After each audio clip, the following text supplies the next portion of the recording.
अब बात करेंगे हरियाणा की। 17 जुलाई को प्रधानमंत्री नरेंद्र मोदी जींद से सोनीपत तक चलने वाली देश की पहली हाइड्रोजन संचालित ट्रेन को हरी झंडी दिखाकर रवाना करेंगे। इसी सिलसिले में मुख्यमंत्री नायब सिंह सैनी जींद पहुंचे और पीएम के प्रस्तावित दौरे को लेकर की जा रही तैयारियों का जायजा लिया। उन्होंने रेलवे स्टेशन और सभा स्थल का निरीक्षण कर अधिकारियों को सभी व्यवस्थाएं समयबद्ध तरीके से सुनिश्चित करने के निर्देश दिए। मुख्यमंत्री ने संबंधित अधिकारियों के साथ साथ व्यवस्थाओं की समीक्षा करते हुए मौके पर ही जरूरी निर्देश दिए।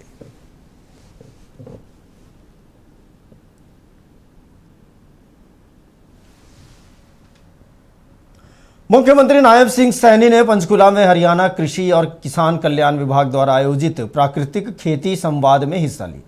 इस दौरान उन्होंने किसानों से संवाद भी किया और उनसे प्राकृतिक खेती को अपनाने की अपील की। मुख्यमंत्री ने किसानों से आग्रह किया कि वे प्राकृतिक खेती के एम्बेसडर बनकर गांव-गांव जाएं और लोगों को इसके लाभ बताएं। केवल चर्चा करने से काम नहीं चलेगा, बल्कि दूसरे लोगों को भी इसके लिए प्रेरित करना होगा।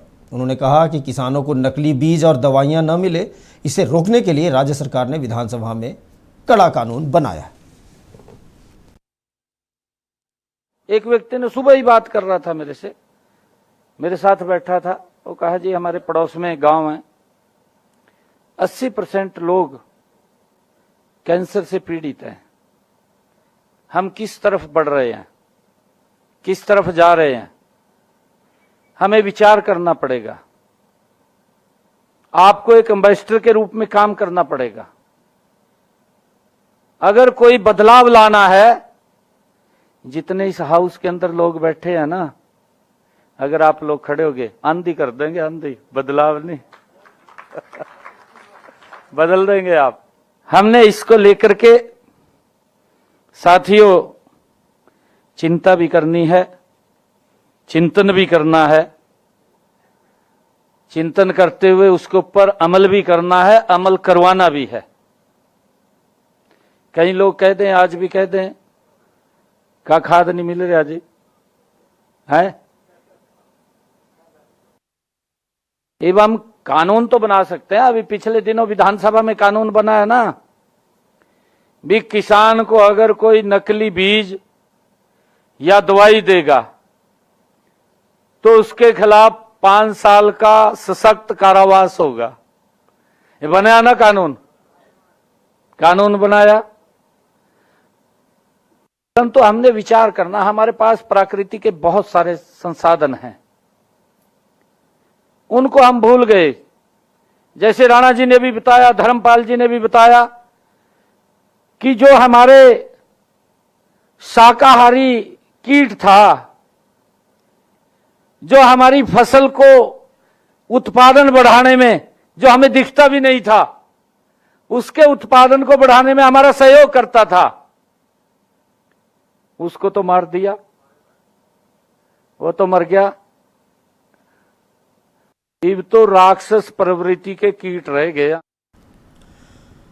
मुख्यमंत्री नायब सिंह सैनी ने कहा कि प्रधानमंत्री के नेतृत्व में जो प्राकृतिक खेती का अभियान शुरू किया गया है, उसे आगे बढ़ाने की जरूरत है। पिछले बजट में केंद्र सरकार ने प्राकृतिक खेती के लिए 23 करोड़ रुपए का प्रावधान किया था। हरियाणा ने अपने बजट में इसके लिए 30 करोड़ का बजट रखा है। सीएम ने बताया कि प्राकृतिक खेती करने वाले किसानों को मंडी में एक अलग जगह मिलेगी और उनकी फसल सरकार की एजेंसी खरीदेगी। हमने इसके ऊपर विचार करना होगा। इस सोच को बदलने का काम देश के यशस्वी प्रधानमंत्री आदरणीय मोदी जी ने जो प्राकृतिक खेती अभियान चल रहा है, उसको आगे बढ़ाने की जरूरत है। अभी पिछले दिनों मैं आपको यह भी बताना चाहता हूं कि पिछले बजट में केंद्र ने, आदरणीय प्रधानमंत्री जी ने 23 करोड़ रुपए का प्राकृतिक खेती के लिए प्रावधान किया। वो केंद्र का है, उधर से उसमें चलता है। हरियाणा के अंदर हमने जब बजट तैयार किया, हमने हर स्टेक होल्डर को बुला करके पूछा। मैंने स्पेशल कहा, मैं कहा प्राकृतिक खेती वालों से हम मिलेंगे। आप लोगों ने सुझाव दिए, हमारी सोच है कि हम प्राकृतिक खेती की तरफ बढ़े। और जब आप लोगों ने सुझाव दिए तो हमने हरियाणा का बजट भी अब की बार 30 करोड़ रुपए प्राकृतिक खेती को लेकर के रखा है। और इसके लिए हमने पिछले दिनों हरियाणा में हिसार के अंदर मैंने कार्यक्रम किया था, वहीं घोषणा की थी कि हमारी प्राकृतिक मंडी हिसार और गुरुग्राम के अंदर मैंने कहा था, परंतु हमने उसको आगे बढ़ाया है कि हमारा कोई भी जो प्राकृतिक खेती करने वाला व्यक्ति है, अगर वो पैदावार करेगा, हम मंडी के अंदर अलग जगह देंगे, हरियाणा सरकार की एजेंसी हैफेड उसको खरीदने का काम करेगी और वो उसको दिक्कत नहीं आने देंगे। हम कहीं उसके माल में दिक्कत नहीं आने देंगे, हमारी हरियाणा सरकार की हैफेड खरीदेगी। मुख्यमंत्री ने कहा कि गन्नौर में एशिया की सबसे बड़ी मंडी बन रही है, जिसमें किसानों के लिए एक अलग शेड बनवाया गया। किसानों को उसका काफी लाभ मिलेगा। अलग अलग क्षेत्र के अंदर प्राकृतिक खेती है, चाहे हम हॉर्टिकल्चर के अंदर जाएं, हॉर्टिकल्चर की बात है। हमने पिछले दिनों एक बात कही कि हम अलग अलग क्षेत्र के अंदर अलग अलग हॉर्टिकल्चर की खेती करेंगे।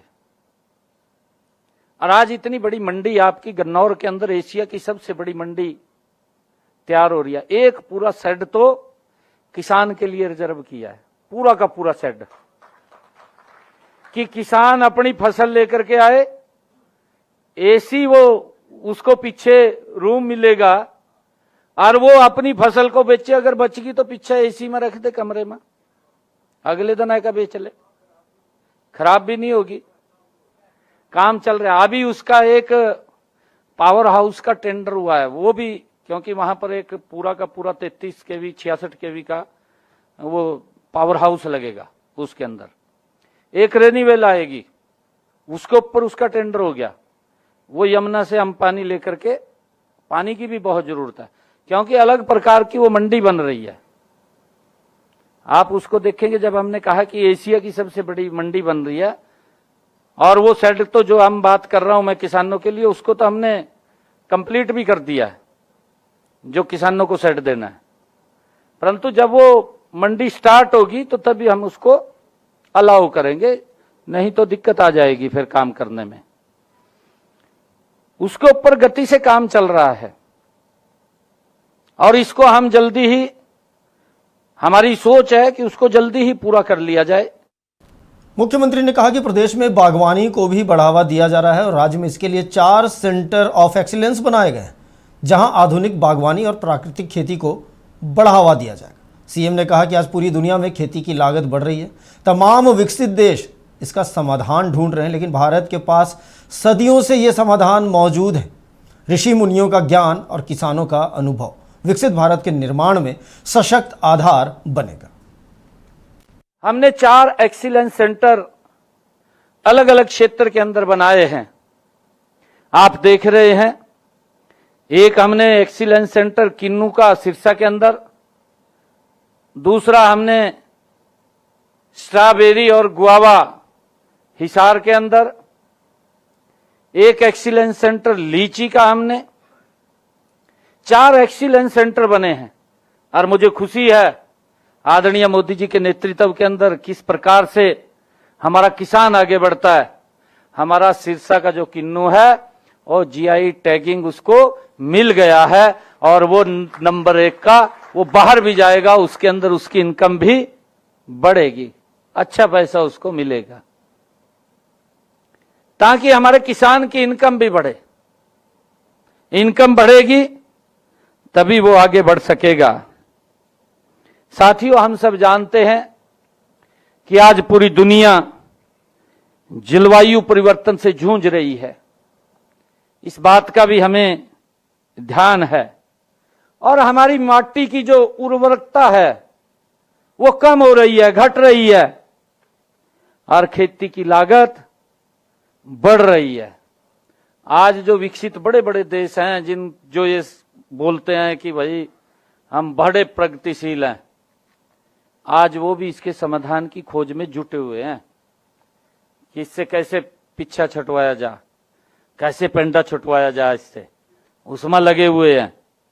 साथियों, हम सब जानते हैं कि भारत के पास सदियों से यह समाधान हमारे पास मौजूद है।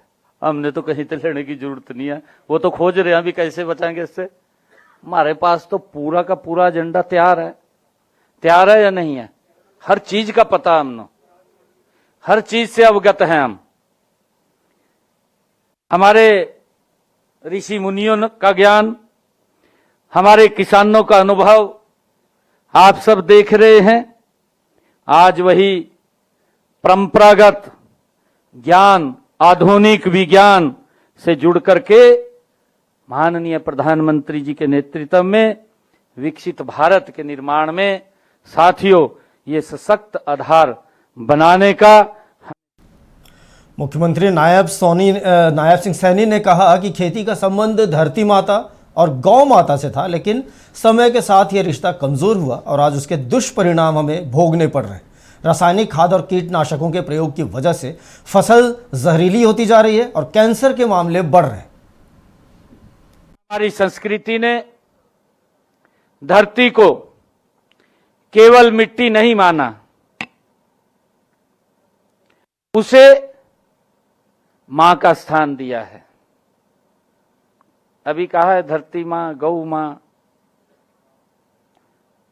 मां का स्थान दिया है।